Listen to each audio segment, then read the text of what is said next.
Oggi ti mostro come preparare la torta alle pesche senza burro e olio.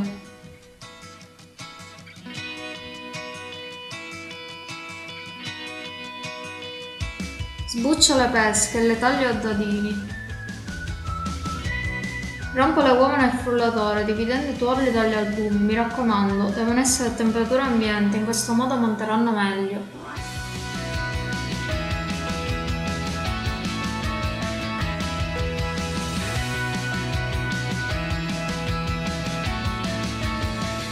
Aggiungo lo zucchero di canna.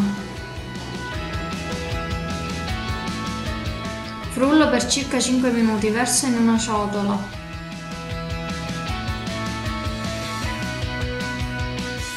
Inserisco la farina e il lievito setacciati poco a poco il latte, mescolando.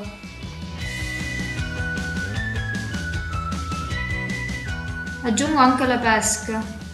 Monto gli albumi a neve e li incorporo al composto dal basso verso l'alto.